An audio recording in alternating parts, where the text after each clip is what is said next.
여러분 안녕하세요.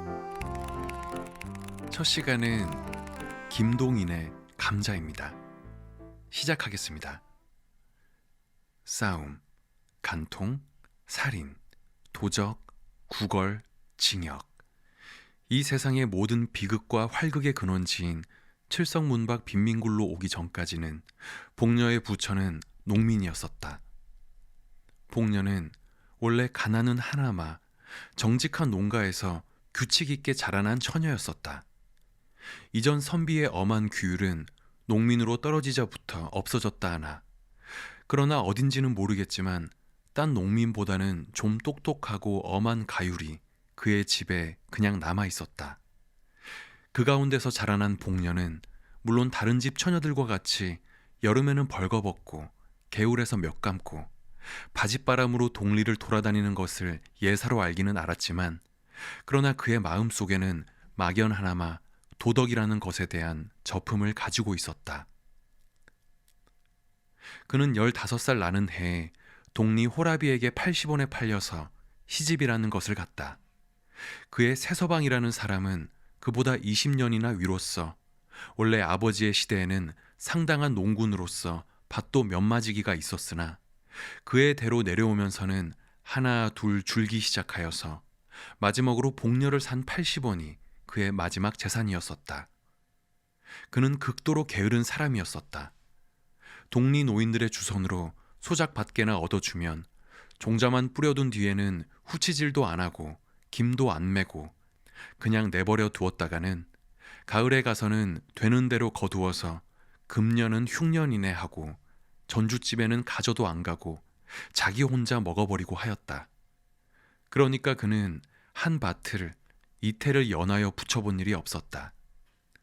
이리하여 몇 해를 지내는 동안 그는 그 동리에서는 밭을 못 얻으리만큼 인심을 잃고 말았다. 복녀가 시집을 간 뒤 한 3, 4년은 장인의 덕택으로 이렁저렁 지나갔으나 이전 선비의 꼴이인 장인은 차차 사위를 밉게 보기 시작하였다. 그들은 처가에까지 신용을 잃게 되었다. 그들 부처는 여러 가지로 의논하다가 할 일 없이 평양성 안으로 막벌이로 들어왔다. 그러나 게으른 그에게는 막벌이나마 역시 되지 않았다. 하루 종일 지게를 지고 영광정에 가서 대동강만 내려다보고 있으니 어찌 막벌이인들 될까. 한 서너 달 막벌이를 하다가 그들은 요행 어떤 집 막간살이로 들어가게 되었다. 그러나 그 집에서도 얼마 안 하여 쫓겨나왔다. 복녀는 부지런히 주인집 일을 보았지만 남편의 게으름은 어찌할 수가 없었다. 매일 복녀는 눈에 칼을 세워가지고 남편을 채근하였지만 그의 게으름 버릇은 개를 줄 수는 없었다. 뱃섬 좀 치워달라고요. 남 졸음 오는데 님자 좀 치우시오. 내가 치우나요? 그 20년이나 밥 먹고 그걸 못 치워? 에이그 그냥 죽구나 말디. 인연 뭐. 이러한 싸움이 그치지 않다가 마침내 그 집에서도 쫓겨나왔다. 이젠 어디로 가나. 그들은 할 일 없이 칠성문 밖 빈민굴로 밀리어 나오게 되었다. 칠성문 밖을 한 부락으로 삼고 그곳에 모여있는 모든 사람들의 정업은 거라지요. 부업으로는 도적질과 매음, 그 밖에 이 세상의 모든 무섭고 더러운 죄악이었었다. 복녀도 그 정업으로 나섰다. 그러나 19살의 한창 좋은 나이의 여편네에게 누가 밥인들 잘 줄까? 젊은 거이 거랑지는 왜? 그런 소리를 들을 때마다 그는 여러 가지 말로 남편이 병으로 죽어가거니 어쩌거니 핑계는 대었지만 그런 핑계에는 단련된 평양 시민의 동정은 역시 살 수가 없었다. 그들은 이 칠성문 밖에서도 가장 가난한 사람 가운데 드는 편이었다. 그 가운데서 잘 수입되는 사람은 하루에 5리짜리 돈푼으로 1원 7, 80전의 현금을 쥐고 돌아오는 사람까지 있었다. 극단으로 나가서는 밤에 돈벌이 나갔던 사람은 그날 밤 400여 원을 벌어가지고 와서 그 근처에서 담배 장사를 시작한 사람까지 있었다. 복녀는 19살이었었다. 얼굴도 그만하면 빤빤하였다. 그 동리 여인들의 보통 하는 일을 본받아서 그도 돈벌이 좀 잘하는 사람의 집에라도 간간 찾아가면 매일 5, 60전은 벌 수가 있었지만 선비의 집안에서 자라난 그는 그런 일은 할 수가 없었다. 그들 부처는 역시 가난하게 지냈다. 굶는 일도 흔히 있었다.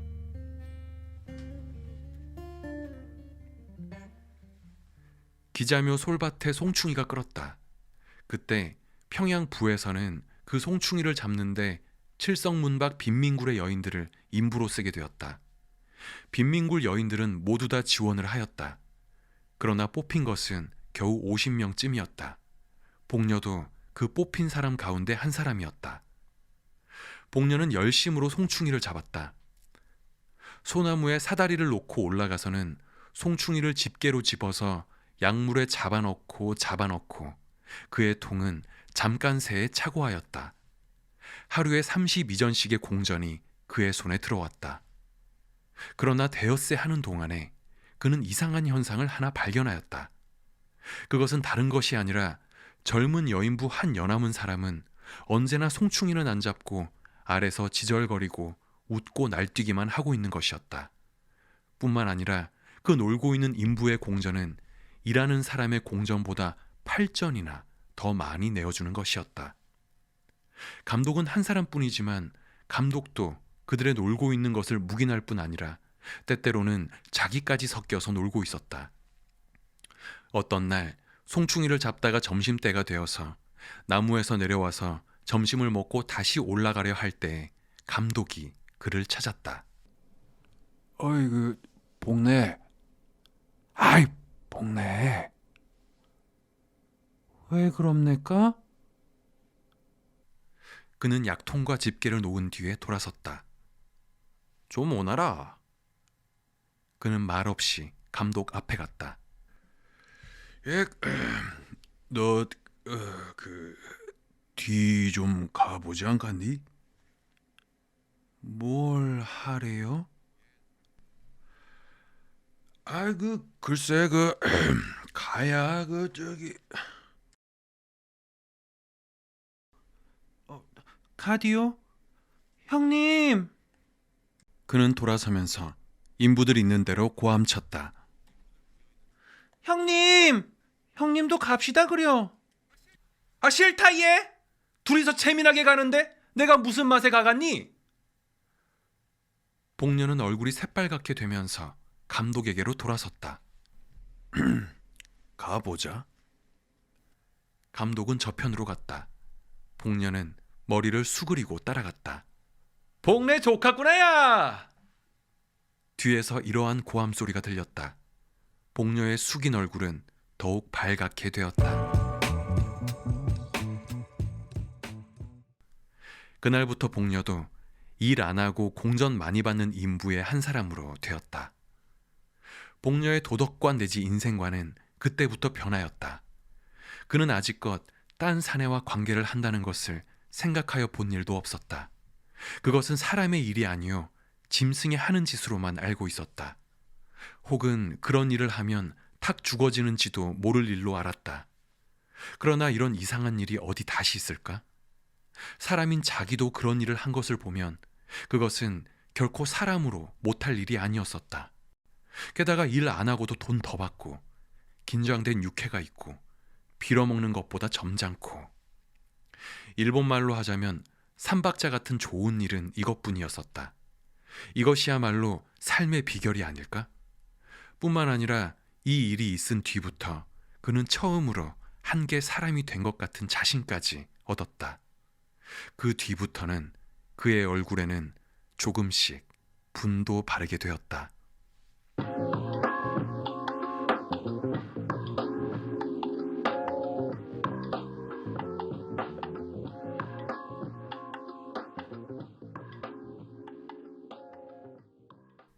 (1년이) 지났다.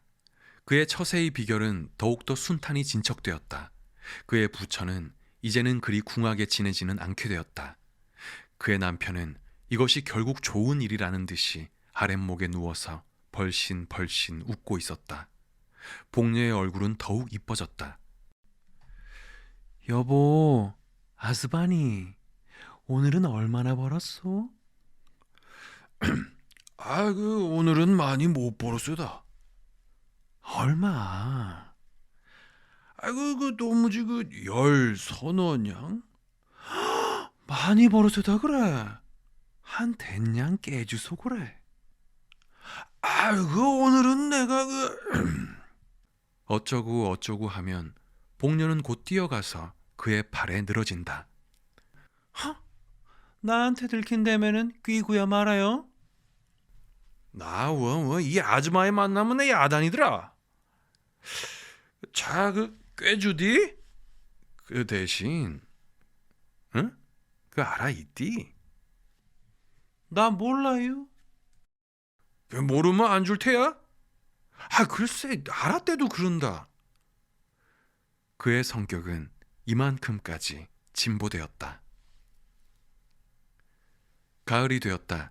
칠성문 밖 빈민굴의 여인들은 가을이 되면 칠성문 밖에 있는 중국인의 채마밭에 감자며 배추를 도적질하러 밤에 바구니를 가지고 간다. 복녀도 감자깨나 잘 도적질하여 왔다.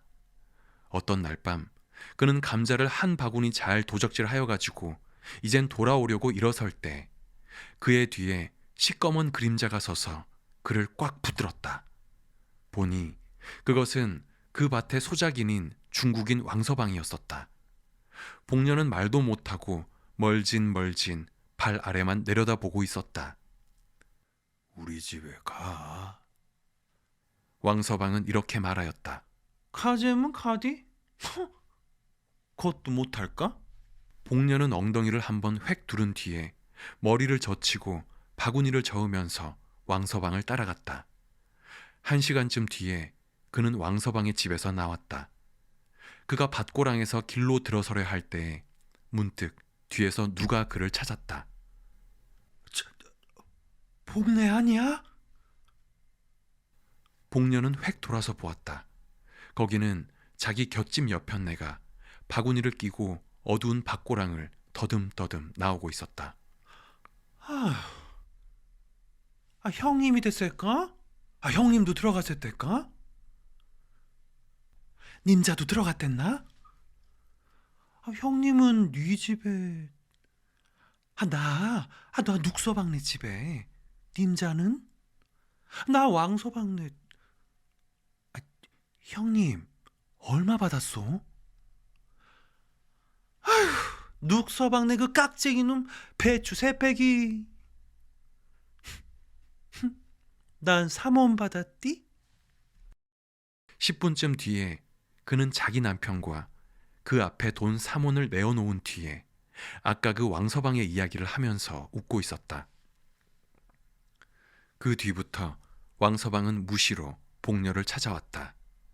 한참 왕서방이 눈만 멀찐 앉아있으면 복녀의 남편은 눈치를 채고 밖으로 나간다. 왕서방이 돌아간 뒤에는 그들 부처는 1원 혹은 2원을 가운데 놓고 기뻐하고 하였다. 복녀는 차차 동리 거지들에게 애교를 파는 것을 중지하였다. 왕서방이 분주하여 못 올 때가 있으면 복녀는 스스로 왕서방의 집까지 찾아갈 때도 있었다. 복녀의 부처는 이제 이 빈민굴의 한 부자였었다.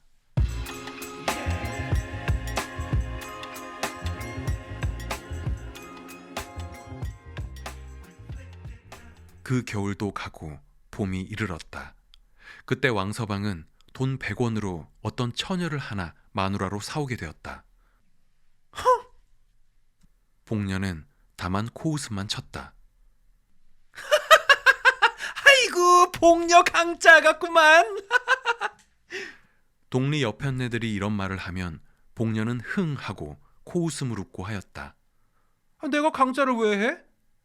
그는 늘 힘있게 부인하고 하였다. 그러나 그의 마음에 생기는 검은 그림자는 어찌할 수가 없었다.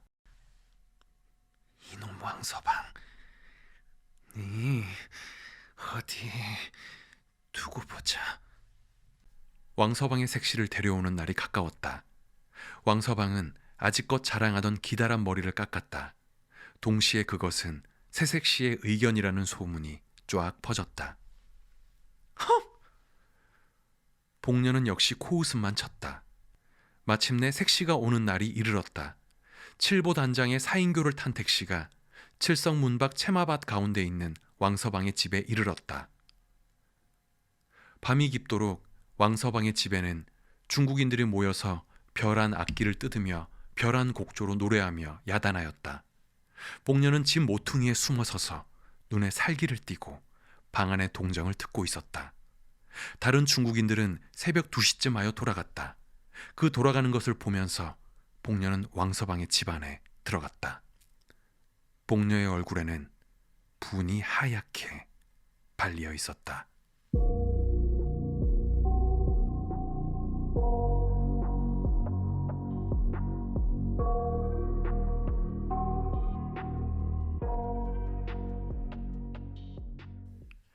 신랑 신부는 놀라서 그를 쳐다보았다. 그것을 무서운 눈으로 흘겨보면서 그는 왕서방에게 가서 팔을 잡고 늘어졌다. 그의 입에서는 이상한 웃음이 흘렀다.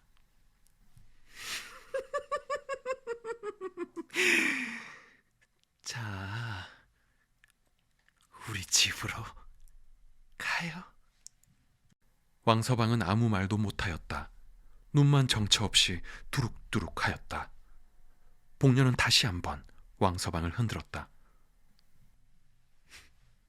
자, 어서.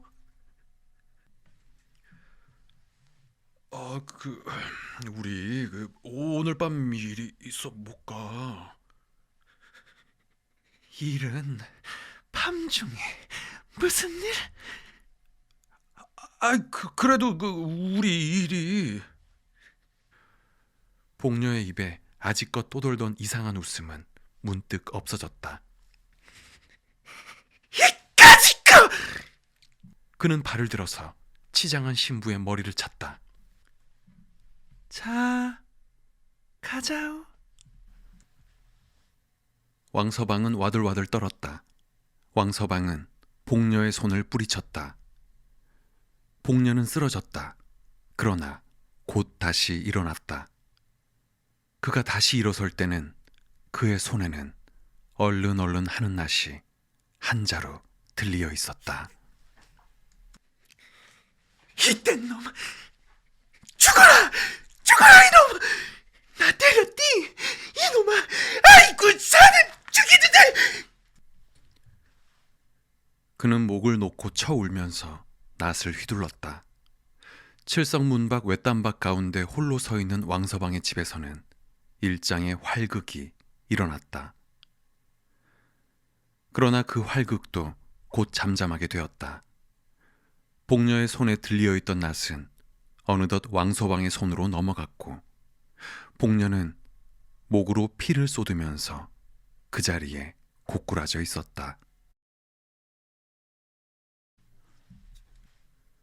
복녀의 송장은 사흘이 지나도록 무덤으로 못 갔다. 왕서방은 몇 번을 복녀의 남편을 찾아갔다. 복녀의 남편도 때때로 왕서방을 찾아갔다. 둘의 새에는 무슨 교섭하는 일이 있었다. 사흘이 지났다. 밤중에 복녀의 시체는 왕서방의 집에서 남편의 집으로 옮겨갔다. 그리고 그 시체에는 세 사람이 둘러앉았다. 한 사람은 복녀의 남편, 한 사람은 왕서방, 또 한 사람은 어떤 한방의사. 왕서방은 말없이 돈주머니를 꺼내어 10원짜리 지폐 석 장을 복녀의 남편에게 주었다. 한방이의 손에도 10원짜리 2장이 갔다. 이튿날 복녀는 뇌일혈로 죽었다는 한방이의 진단으로 공동묘지로 가져갔다.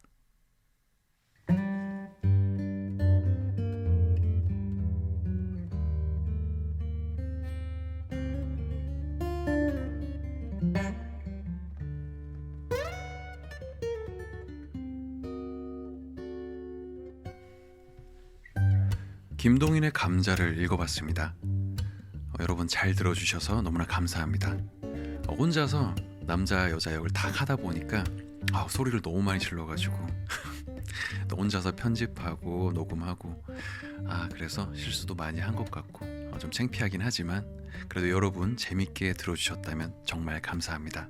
자, 그렇다면 저는 다음 시간에 또 다른 책으로 여러분을 찾아뵙겠습니다. 감사합니다.